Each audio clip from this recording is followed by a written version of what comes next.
দুজন কাজের বুয়া রেখেছেন রসনারা। এত বড় বাড়িটা পরিষ্কার পরিচ্ছন্ন করার কাজ আগেভাগে করে রাখা উচিত ছিল কাউকে এখানে পাঠিয়ে দিয়ে। এখন মহা ঝামেলায় পড়ে গেছেন।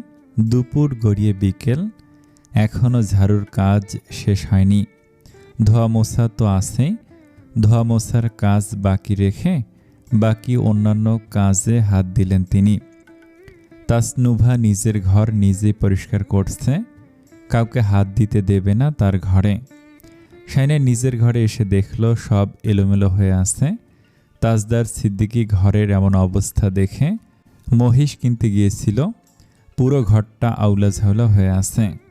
ঘরে ঢুকতে ঢুকতে তার মাথা ঘুরে উঠল, এত কাজ কখন করবে। বুয়া দুজন এসে বলল, তুমি একটু বাইরে যাও বউ, ঘরটা একটু ঝাড়ু দিয়ে ফেলি। শাইনা একটু শুতে ইচ্ছে করছিল। সে তিতলির ঘরে গিয়ে চুপিসারে শুয়ে পড়ল। ঘরদোর ঝাড়মোছ করতে করতে বিকেল গড়িয়ে গেছে। রসনারার তবু মনে হচ্ছে পরিষ্কার হয়নি ভালো মতো করে। বেশি খুঁতখুঁতে হলে এটাই সমস্যা। ছেলেরা বাড়ি এলো মাগরিবের নামাজের পর। চুলোয় চা বসানো হলো, সবাই চা খাবে। তাসনুভা ঘরদোর সাফ করে গোসল নিয়ে টি শার্ট পরে পরে ঘুমাচ্ছিল। তিতলি ঝিমলির বাবুকে কোলে নিয়েছে, তাই রসনারা তাকে ডাকল, তিতলি নুভাকে ডাকো, চা দিয়ে আসতে বলো। আর কাউকে বলতে পারছে না, শুধু নুভা নুভা আর নুভা। চুলটা ভালো করে বেঁধে বিড়বিড় করতে করতে রান্নাঘরে এলো তাসনুভা। টি শার্টের সাথে একটা ওড়না পেঁচিয়েছে গলায়। চায়ের ট্রে নিয়ে নিচে আসতে যাবে, তখনই দেখল তাজদারের পাশাপাশি বসে আছে আনিস। দুজনেই ফোনে কি যেন দেখছে আর গুরুতর ভঙ্গিমায় কথাবার্তা বলছে। তাসনুভা আবার রান্নাঘরে চলে গেল। রসনারা বলল, কি হলো? তাসনুভা বলল, টি শার্ট পাল্টে আসি। আশ্চর্য, চা ঠান্ডা হয়ে যাবে না, আবার গরম করব। তাসনুভা টি শার্ট পাল্টে থ্রি পিস পরে নিল। চুল থেকে কাঠি খুলে হাত দিয়ে বাঁকা সিথি করে দিল। একটা ছোট্ট ক্লিপ দিয়ে পেছনের চুলগুলো হালকা আটকে দিল। তারপর সামনে শর্ট হেয়ারগুলো কয়েকটা পাশে নামিয়ে দিল। বিরক্তিকর।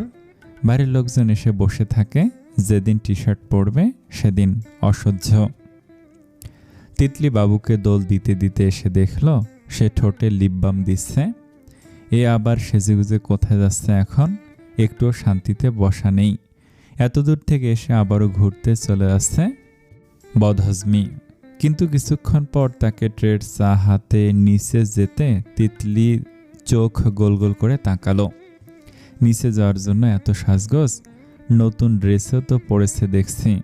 তিতলির চোখ কচলালো, না ঠিকই দেখছে।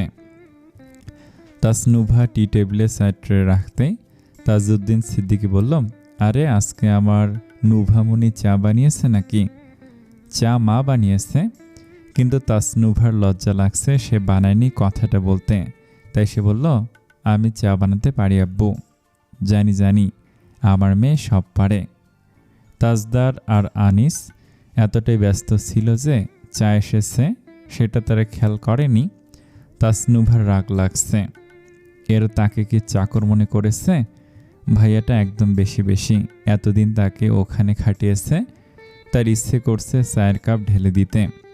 তাজউদ্দিন সিদ্দিকী বললেন, চা এসেছে, তোমরা চা নাও। তাজদার, আনিস। আনিস ফোন নিয়ে উঠে গেল। তাজদারকে বলল, আমি তোর হোয়াটসঅ্যাপে পাঠিয়ে দেব। তৈবুদ্দিন সিদ্দিকী বললেন, চা খাও। না, খেয়ে এসেছি চাচ্চু, আমি এতবার চা খাই না। তাজদার বলল, আরে খেয়ে যা।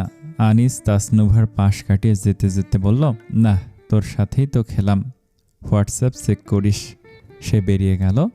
তাজদার চায়ের কাপ নিয়ে চুমুক বসিয়ে তাসনুভাকে বলল, নাস্তা নিয়ে যাও, শুধু চা খাবো। সবার চা খাওয়া শেষ হতে তাসনুভা ট্রে নিয়ে চলে গেল। সিঙ্কের ওপর শব্দ করে ট্রেটা রাখল। রওশনারা অবাক চোখে তাকালেন। কি হয়েছে? যে কাপের চা খাওয়া হয়নি ওই কাপের সব চা পুরোটাই তাসনুভা বেসিনে ঢেলে দিল। ওটা আনিসুজ্জামান সিদ্দিকীর জন্য ছিল, মানে ওটা আর কেউ খেতে পারবে না।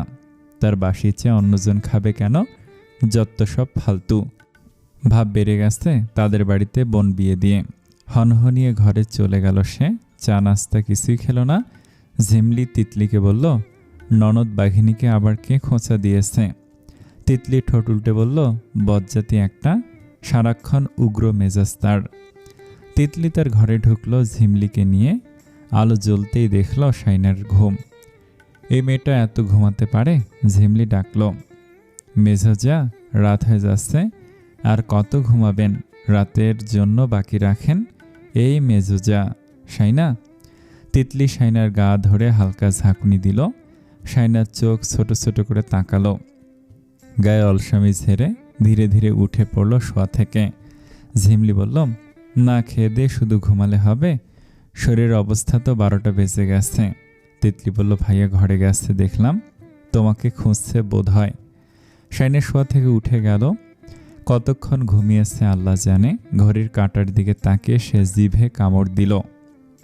নিজের বাড়ি মনে করে ঘুমাচ্ছে ঢুসে ঢুসে। তিতলি বলল, চা খাবে? এনে দেব? শাইনা বলল, না না, চা খাবো না। চা অনেক দিন হলো খাচ্ছি না, কিছু খাবো না। সে ঘর থেকে বেরিয়ে গেল। নিজের ঘরের সামনে গিয়ে দাঁড়িয়ে পড়ল সে। ভেতরে আলো জ্বলছে, শব্দ হচ্ছে দেখে বুকের ভেতর টিপটিপ করছে। হালকা করে দরজা ঠেলতেই ভেতরে তাজদার সিদ্দিকীকে দেখে গলা আরও শুকিয়ে এলো। গায়ে একটা ডার্ক ব্লু রঙের শার্ট। এই রঙটা খুব মানায় তাজদার সিদ্দিকীর গায়ে। এখন আরও মানাচ্ছে, কারণ বসে বসে খাওয়া দাওয়া করায় একটু স্বাস্থ্য এসেছে আগের চাইতে। সাহস করে ভিতরে প্রবেশ করার সময় দাদিমা এলো। শাইনা ওনাকে সামনে রেখে নিজে পেছনে দাঁড়িয়ে ধীরে ধীরে ঘরে ঢুকল। দাদিমা হাসছে, বলছে, দাদু ভাই, তোমার বউ ভয় পাচ্ছে, বর মহিষের গুঁতো খেয়ে মাথায় শিং নিয়ে ফিরেছে, এজন্য গুঁতোখর ভয়ে বাইরে দাঁড়িয়ে আছে। তাজদার একটুখানি মাথা ঘুরিয়ে তাকালো। ঘরটা গোছ গাছ করে রাখা দেখেই শান্তি লাগছে। সেনা তার দিকে না তাকিয়ে সোজা ওয়াশরুমে চলে গেল। হাত মুখ ধুয়ে বেরিয়ে এলো। তোয়ালে দিয়ে মুখ মুছতে ল্যাপটপের স্ক্রিনের দিকে তাকালো। দাদিমা মনোযোগ দিয়ে দেখছে। তাদের বিয়ের ভিডিওগুলো চলছে। বধূ বেশে সে, বর বেশে তাজদার সিদ্দিকী। দাদিমা বললেন, দেখো দেখো বউ, এখনো নতুনই আছে, অথচ মনে হচ্ছে কত সময় চলে গেছে। স্ক্রিনটা হঠাৎ নিভে গেল। ল্যাপটপ চার্জে লাগিয়ে তাজদার ধীরে উঠে দাঁড়ালো। হাত দুটো ঝাড়া দিয়ে ঘাটটা এপাশ ওপাশ ঘুরিয়ে নিল। তারপর শাইনের পাশ ঘেঁষে হেঁটে গিয়ে বলল, হাই। শাইনা চমকে তাকালো তার দিকে। তাজদার ওয়ার্ড্রোবের সামনে গিয়ে থামলো। মাথা উল্টে তাকালো শাইনের দিকে। চোখে মুখে দুষ্টু ঝিলিক, ভ্রু দুটো হালকা নাচল। শাইনা তার তাকানোর ভঙ্গিমা দেখে মৃদু হেসে দাদিমার দিকে ফিরে গেল। দাদিমা বলল, আমি গেলাম, তোমাকে এটা বলতে এসেছিলাম। তোমার মা বলল খালি পেটের ওষুধগুলো খেয়ে নিতে। ওকে। দাদিমা চলে যাচ্ছিল। তাজদার থামিয়ে দিয়ে বলল, দাদু, ওর নামটা বললে না এখনো? কার? ওই প্রতিবেশীর নামটা যে হাসপাতালে বিলাপ করে কাঁদছিল। দাদিমা শাইনের দিকে তাকিয়ে হালকা হেসে চলে গেলেন। তাজদার দরজা অবধি এগিয়ে দিয়ে বলল, মনে করে বলবে কিন্তু। বলতে বলতেই দরজাটা শব্দ করে বন্ধ করে দিল সে। ঘরের ভেতর নিস্তব্ধতা নামল। শাইনার পেটের ভেতর হঠাৎ গুড়গুড় করে উঠল। এখন তাকে ইচ্ছে মতো পচাবে। তবে তাজদার এমন কিছুই করল না যেমনটা শাইনা ভেবেছিল, বরং ফোনটা হাতে নিয়ে একেবারে ব্যস্ত হয়ে গেল। কাকে যেন একের পর এক ফোন করছে, এদিক ওদিক পায়চারি করছে, আবার ফোন করছে, একদম থামছেই না। শাইনা অনেকক্ষণ ধরে নীরবে তার এই অস্থিরতা দেখছিল। অবশেষে বিরক্তি চেপে রাখতে না পেরে মৃদু সুরে জিজ্ঞেস করল, কার খোঁজ করছেন? তাজদার ফোনটা কান থেকে নামিয়ে একটু থেমে শাইনের দিকে তাকালো।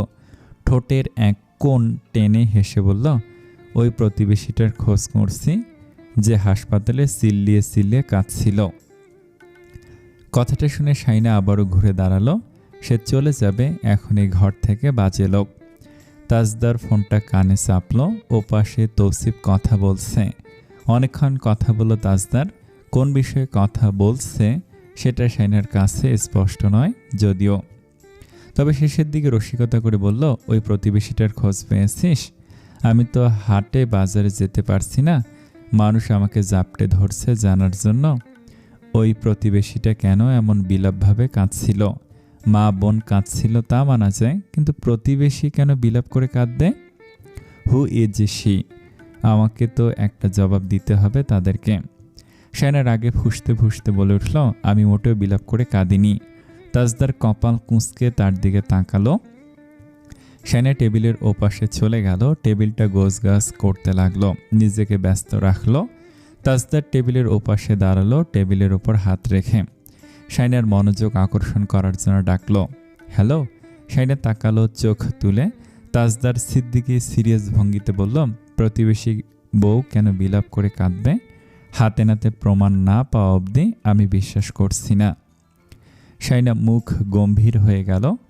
তাজদার তাকে আপাদমস্তক দেখছে। শায়না ওড়না টেনে নিজেকে ঢেকে ঢুকে বই গোছগাছ করতে লাগলো। বলল, করবেন না? তাজদার সিদ্দিকী সরু চোখে তাকে প্রশ্ন ছুড়ে দিল, আসল রুগীকে? শায়না তার দিকে আবারও তাকালো, বলল, আপনি? আমাকে দেখলে কেউ বলবে আমি রুগী? আমাকে দেখলে বলবে? তাজদার জোর দিয়ে বলল, অফকোর্স। রুগী কে বানিয়েছে? তাজদার ঠোঁটের কোণায় আবার দুষ্ট হাসি চাপল। শায়না একটা বই মুখের ওপর তুলে দিয়ে বলল, আমি ঘর থেকে বেরিয়ে যাব। আমি কি করেছি? শায়না মিনমিন করে কি যেন বলল। তাজদার মাথা একটু উঁচু করে দুলে দুলে হেঁটে শায়নার পাশ দিয়ে হেঁটে যাচ্ছিল। একদম পাশ দিয়ে হেঁটে যাওয়ার সময় ফিসফিস করে বলল, let's me see the result of my magic. শায়নার কান গরম হয়ে উঠল। অসভ্য বিড়বিড়ে বলল, কচুর ম্যাজিশিয়ান। মহিষের গুঁতো খেয়ে হাসপাতালের বেড থেকে উঠেছে 2 দিন হয়নি বলেই ওড়না দিয়ে নিজেকে আরও ঢেকে ঢুকে নিল সে। দেখাবে না তার ম্যাজিকের রেজাল্ট। তাজদার তার বিড়বিড়িয়েই বলাটা শুনে ফেলেছে। মাথা নিচু করে শিং দিয়ে গুঁতো মারার ভঙ্গিতে শায়নের দিকে এগিয়ে আসতে আসতে বলল, এসো তোমাকে দেখাই কিভাবে মহিষ আমাকে গুঁতো মেরেছে, এসো এসো। বলেই শায়নের দিকে হেঁটে এলো হেলে দুলে মজার ছলে। শায়না পিছু হাঁটতে গেল, কিন্তু পালানো সম্ভব হলো না, শুধু ঘুরে গেল সে। তাজদার সিদ্দিকী তাকে দুহাত দিয়ে জড়িয়ে ধরে ফেলল পেছন থেকে খুব আলতো করে। পেটের কাছটায় শায়না জড়ো করে রাখা হাত দুটো শক্ত করে ধরে বলল, it's my right to see the result of my magic. Shayna Mumtaz, don't keep me waiting. Shayna কাঁপছিল তার স্পর্শে। গরম নিঃশ্বাসটা ওনার ফাঁক দিয়ে ঘাড়ে এসে পড়ল। এক হাতে তার হাত দুটোকে শক্ত করে ধরে রেখেছে তাজদার, আর অন্য হাতের 3টি আঙুল নিঃশব্দে উদরের কোমল ত্বক স্পর্শ করতেই শায়নার শরীর সমস্ত কোষ সাড়া দিয়ে গোটা শরীরে কেঁপে উঠল। হঠাৎ এক ঝটকায় সে সামনের দিকে ছুটে গেল। তাজদার সিদ্দিকীর বুকে ঠেকে গেল মাথা। সঙ্গে সঙ্গে তাকে আঁকড়ে ধরল তাজদার। এতক্ষণ এটাই চাচ্ছিল সে। দুজনে একে অপরের শক্ত করে জড়িয়ে ধরে রাখল। শায়নার শরীর কাঁপছিল। হয়তো তার গর্ভে বেড়ে ওঠা প্রাণীটাই এতটা তীব্র কাঁপুনি আনছিল।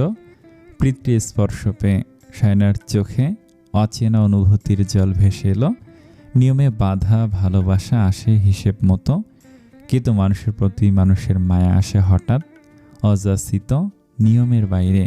নইলে পৃথিবীর অর্ধেক মানুষ সংসারবিহীন থাকত। তাজদার সিদ্দিকী আর শায়না মমতাজও।